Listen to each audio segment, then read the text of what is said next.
මලක් පහනක් පූජා කළත් ඒ හැම වෙලාවකම හිතන්න අනේ මේ කුසලයාගේ බලයෙන් මට ඒකාන්තයෙන්ම සත්පුරුෂ ඇසුරම ලැබේවා, ගැඹුරු බණ දහම් තේරේවා, වැටහේවා, ඒ ධර්මය කියා දෙන නිවැරදි ත්‍රිපිටක දැනුමක් ඇති සත්පුරුෂයෝම මට මුණ ගැසේවා කියලා හැමදාම හිතන්න.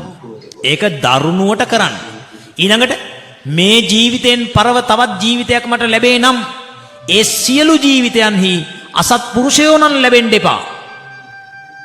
ඇයි? ඔයා හිතන්නකෝ අම්මා මං ගිය ජීවිතෙත් මහාන වෙලා හිටපු එකෙක්. තේරෙනවනේ?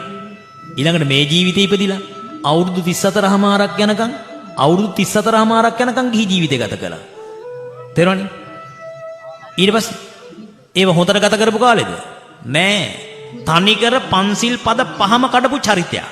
එතකොට අර ගිය ජීවිතේ කරපු ටික දැන් ඇවිල්ලා නෑනේ. ඒ ටික එන්න පටන් ගත්තේ 34මාරදී එකපාරට නිකන් කරන්ට් එක වැදුනා වගේ. එතකොට ඊට කලින් මොකද වෙලා තියෙන්නේ? ඊට කලින් අර පව් ටික මම බලන්නකො. එසම් මේ මතක තියාගන්න මේ ප්‍රාර්ථනාව දැඩිව කරලා නෑ එහෙනම් ගිය ජීවිතේ. මේ ජීවිතේ හැම වෙලාවකම මම ප්‍රාර්ථනා කරන්නේ මොකද්ද? මේ ජීවිතේ නිවන් නොදැක්කොත් යම් ජීවිතයක් මං ඉපදුනොත් උපදින හැම ආත්ම භාවයක පාප මිත්‍රයෙක් නම් ළඟටවත් එන්න එපා. ඉටි කොලේට වතුර වගේ අයින් වෙලා යන්න ඕනේ. තේරෙනවනේ? හැම කෙනෙක්ම මේක නිකං කරන්න එපා.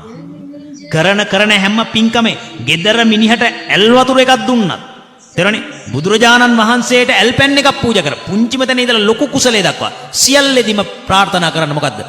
මට